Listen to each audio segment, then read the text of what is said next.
RTV app వార్తల్ని క్షణాల్లో చదివే అవకాశం ఉంటుంది. ఒక న్యూస్ పేపర్, ఒక టెలివిజన్ ఛానల్ మీ చేతుల్లో ఎప్పుడూ ఉంటాయి.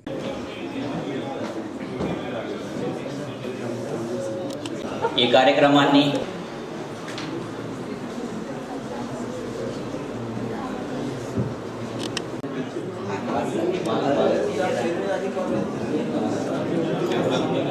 వేదికను అలంకరించాల్సిందిగా కోరుతున్నాం.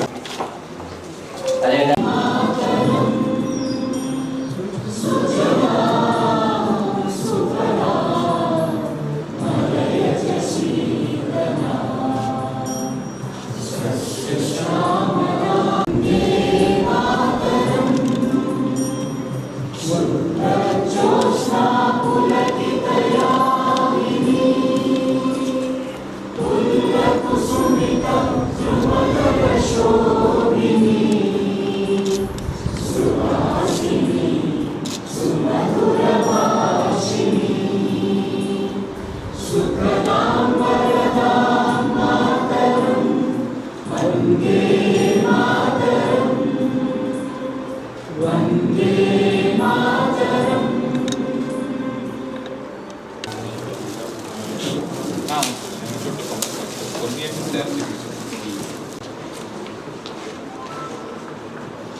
పోరాటంలో క్రియాశీల భాగస్వామిని అవుతానని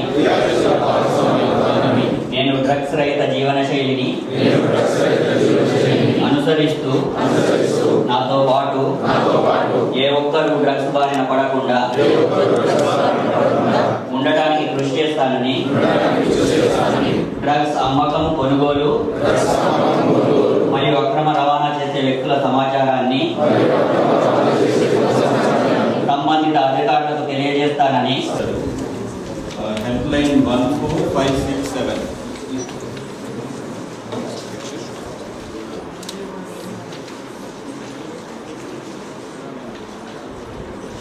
మెయింటెనెన్స్ యాప్ సార్. దాంట్లో నేను 3 కేసెస్ డిస్పోజ్ చేశాను ఇప్పటి వరకు సార్. So the 3 cases which were dispose were mostly related to seeking of maintenance. So in one of the cases the applicant was not able to maintain person because she was not having any source of income. So దాంట్లో 5,000 per month maintenance and medical needs that I had given the order, and 30 days we had also did proper track if the son is maintaining her. అన్ని villages కి తర్వాత అన్ని offices కి public offices కి distribute చేస్తాం మేము. So మీరు మీ దగ్గరకు వచ్చే ప్రజలకి ఇది అవగాహన కలిగించడం కోసం ఇది వచ్చేసిన మన ప్రిన్సిపల్ ఆనరబుల్ ప్రిన్సిపల్ జడ్జి గారు రమేష్ గారికి, మన డిఎస్ఎస్ సెక్రటరీ గారికి, సబ్ జడ్జి గారికి, ఏఎస్పీ, ఎస్పీ ఎలా మనం అమలు చేస్తున్నాం దాని మీద సార్ కొన్ని రోజుల ముందు ఫోన్ చేసి ఎలా అవుతుంది మీ దగ్గర సబ్ కలెక్టర్ లెవెల్ తర్వాత ఆర్టీఓ లెవెల్లో ఎన్ని కేసెస్ ఉన్నాయి and how are we taking it up, దీని గురించి అడగడం జరిగింది. సో దీని లోపలనే ఇది కూడా ఒకటి పైన నుంచి కూడా ఆదేశాలు వచ్చినాయి, అవేర్నెస్ క్యాంప్ చేయాలి అండ్ ఈ రకంగా చట్టాల అవగాహన పైన ఒకటి చర్చ పెట్టాలి. ఈరోజు అందరినీ కలిసి అంటే ప్రజలు, ఎన్జిఓస్ తరఫున వచ్చారు, ప్రజలు వచ్చారు, సీనియర్ సిటిజన్స్ గ్రూప్స్ ఉన్నారు. సో అందరు అండ్ అధికారులు ఎవరెవరు ఈ చట్టం అమలు చేస్తారు వాళ్ళకి చెప్పలేకపోయే వాళ్ళు పోలీసు దగ్గర పోతారు. సో పోలీసు దగ్గర పోయి పోలీసు కూడా అవగాహన ఉండాలి. కానిస్టేబుల్ ఉండొచ్చు, ఎస్ఐ. ఒక్కొక్కసారి నా అదృష్టమే ఈ రకంగా ఉంది కదా, నేనేం చేయాలి, నా పిల్లలు ఈ రకంగా పుట్టారు, వాళ్ళే నాకు న్యాయం చేయట్లేదు, ఈ రకంగా అనుకోని వాళ్ళు చాలా మంది ఉంటారు. ఎవరైనా చెప్పలేకపోతే వాళ్ళు అలాగనే బతకడం స్టార్ట్ చేస్తారు. సో అన్యాయంలో బతకడం కింద న్యాయం దొరికే చట్టం ఉంది. న్యాయం అనిపించలేదంటే మళ్ళీ అప్పలేట్ గా కలెక్టర్ దగ్గర అప్పీల్ పెట్టుకోవచ్చు. సో ఈ రకంగా ఒక స్థాయి డెఫినెట్లీ మంచి ఉంది. సో సీనియర్ సిటిజన్స్ యాక్ట్ దానికి మనం కరెక్ట్ గా అమలు చేయాల్సిందే. సో ఇప్పుడే సిస్టర్ గారు చెప్పినట్టు ప్రేమతో అందరూ ఉండాల్సిందే. సో మనము ఈ సమాజంలో ఉండాలంటే వాళ్ళ ఎక్స్పీరియన్స్ కూడా కావాలి. ఎక్స్పీరియన్స్ ఆఫ్ ఎల్డర్స్ ఈ చాలా చాలా అవసరం. ఈ మన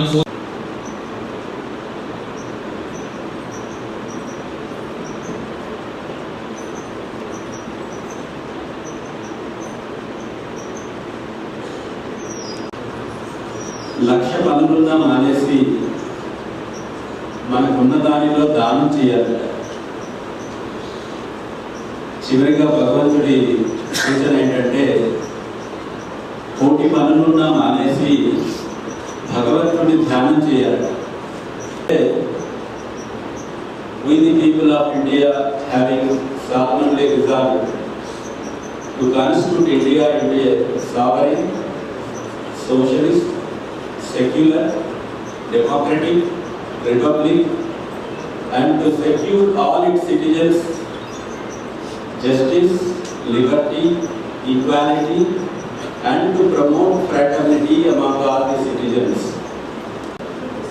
అన్ని చట్టాలకి తల్లి వంటిది మన భారత రాజ్యాంగ చట్టం. అంబేద్కర్ గారు దానికి డ్రాఫ్టింగ్ కమిటీకి హెడ్. ఈ కాన్స్టిట్యూషన్లో ఉన్న ఈ పదాలలో దానికి సంబంధించి ప్రతి చట్టం కూడా ఉంటుందా? మరిన్ని వీడియోస్ కోసం ఛానల్ ని సబ్స్క్రైబ్ చేయండి. లేటెస్ట్ అప్డేట్స్ కోసం వాట్సాప్ ఛానల్ ని ఫాలో చేయండి. అండ్ లింక్ డిస్క్రిప్షన్ లో ఉంది.